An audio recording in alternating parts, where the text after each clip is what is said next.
Hello everybody, this is Hammer Striker here. I'm going to do a quick video today on cleaning a Ruger LCP Max, and the good news is this will apply to pretty much any in the LCP series. So start with, you would make sure it's unloaded and cleared, and you want to do that before you do anything because you don't want to be that person that shot themselves while cleaning their gun. Some of the things that I've got here, I've got a couple paper towels. One's going to be to wipe my hands off if I need to. The other one is to pile up the spent cloth and stuff like that. I've got solvent. I've got two types of oil, and I'm going to talk about why these two oils are here. The solvent I happen to like is this Outers Nitro Solvent.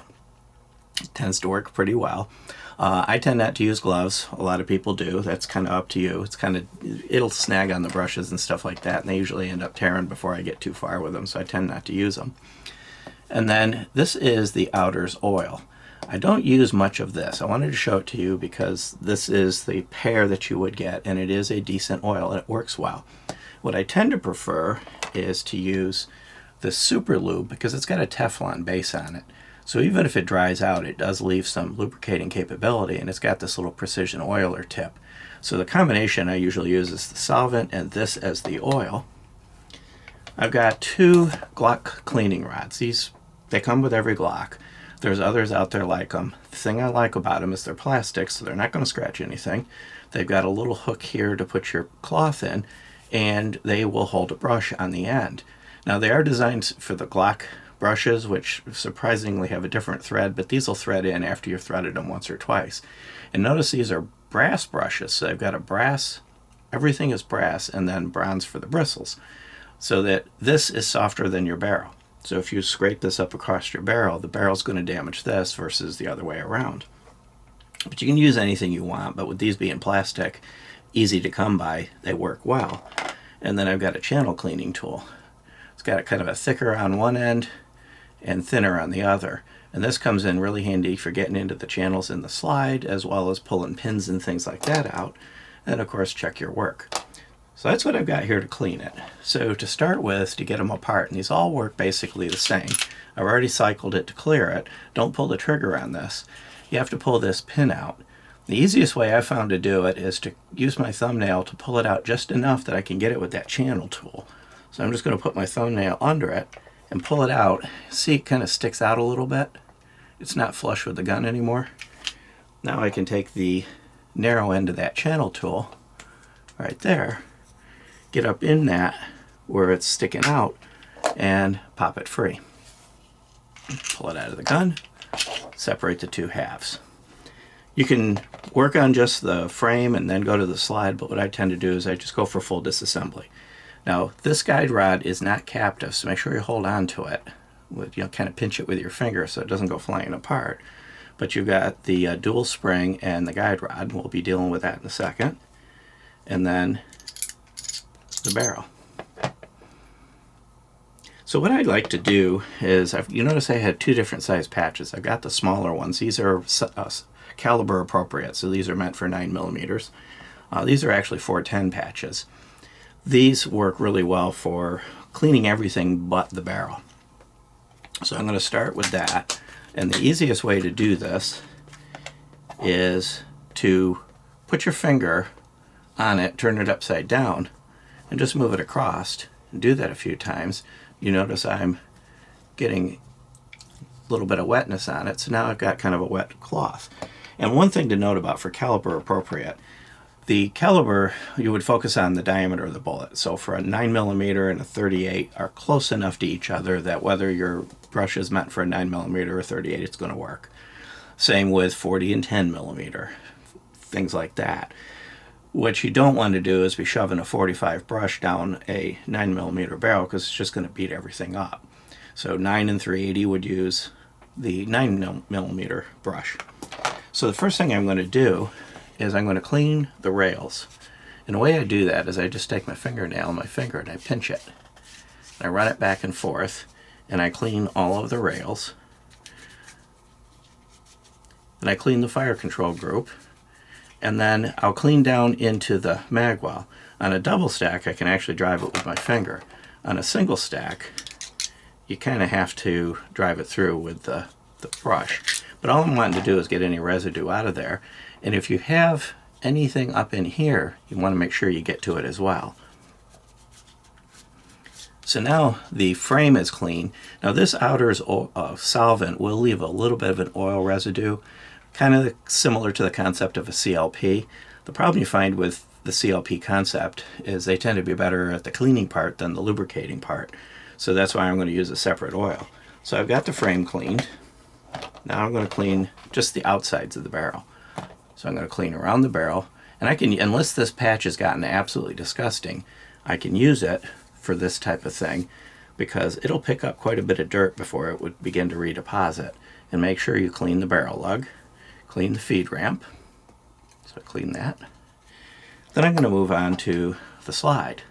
And the way I'm going to work with the slide, the first thing I'm going to do is just use my finger and drive the patch through all of the areas, everything that's got a cutout, as well as the breech face. Now, mind you, I'm trying to kind of go quick. I'm not spending a lot of time going nitpicky and looking at it real close. You would. If you're cleaning for real, you would. But you don't want to spend a whole lot of time watching me look at little nooks and crannies. But you would look at the nooks and crannies. Now, the next thing I need to clean is the slide guides. There's little cutouts in here. You can kind of see there where the light gets on it, that cutout. You've got to clean in there. And the way you do that is to take the patch, lay it over it, take the appropriate sized end of the cleaning tool, in this case you want the thin one, and then drive it back and forth. If you get kind of a black smudge there, move it to another spot and do that till it comes back relatively clean. You'll notice that it's getting less and less dirty every time. Now if you don't happen to have one of these, get one. But if you still don't happen to have one of these, you can use your fingernail, you can use your thumbnail, you can use the edge of a piece of cardboard, you can actually use a pick. But what you'll find is these work really well. They're last time I bought one, they were about $15, and this one's probably about 2 years old. It's starting to get worn, starting to round off. But they last forever, and they really save, especially if you clean a lot of guns, they save your hands from getting royally beat up. So I'm going to go through that, and I'm just going to clean these guides. So at this point, I have a clean slide, I have a clean frame, and I have a clean barrel except for the internal of the barrel.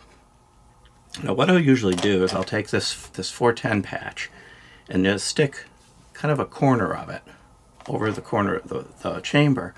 And if you do it that way, you can kind of drive it through.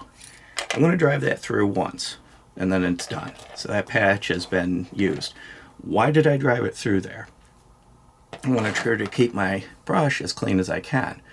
So I want to drive through, pick up most of the junk that's going to be in there, get it out of there.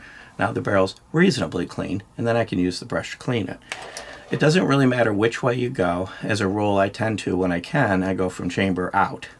If you go from muzzle back, you can actually leave, the chamber's a little wider than the muzzle, you can actually leave some residue in there, but it's not super critical. If you got a barrel like on a fixed barrel, like on a blowback, then it can be a bit of a problem. With the patch, I tend not to go back and forth. I go one direction out, and then I'll pick it up again. With the brush, kind of the same thing applies. Push the brush through. Now the brush I will go back and forth, because I don't mind if I get residue in the chamber at the moment, because I'm going to clean it again. I'm going to go through here again and clean it. But notice I exit. So don't go back, don't change the direction of the brush while you're in the barrel. It'll have a tendency for the bristles to kind of bind up. It can damage the brush, bend your bristles, and make it a little bit difficult. So you're going from, in this case, I'm starting at the chamber end, which is the little bit wider that holds the case, and then going down the barrel, which is a little bit narrower because the bullet's a little smaller than the case. So now that I've done that, and I'll do that multiple times, I'm going to take a patch now that is caliber appropriate. Do the same thing to wet it up. And then I'm going to put it over the chamber end, drive it through, and notice it came out reasonably clean.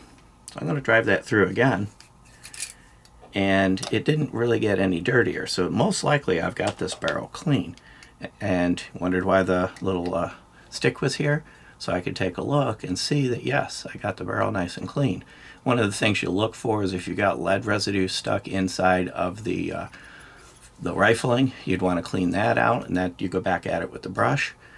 Once you got the barrel and everything clean, make sure you clean the guide rod. Same thing, just take that patch you just cleaned the barrel with, give the guide rod a wipe.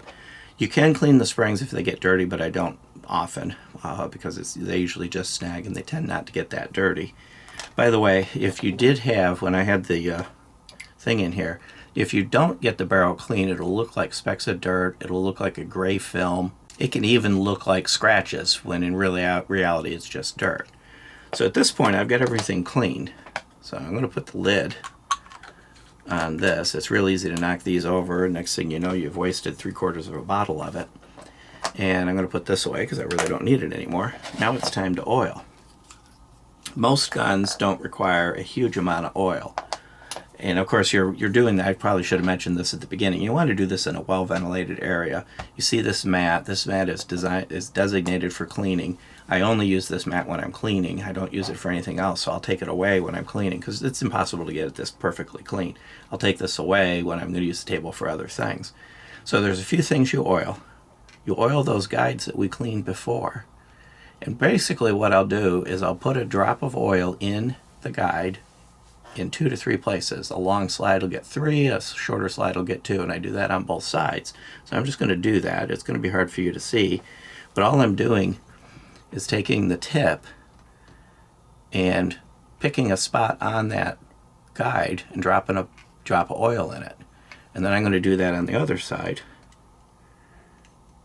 And that's another place where this thing comes in handy. You take the size appropriate, so in this case the narrower end, and run it back and forth, and that'll spread the oil.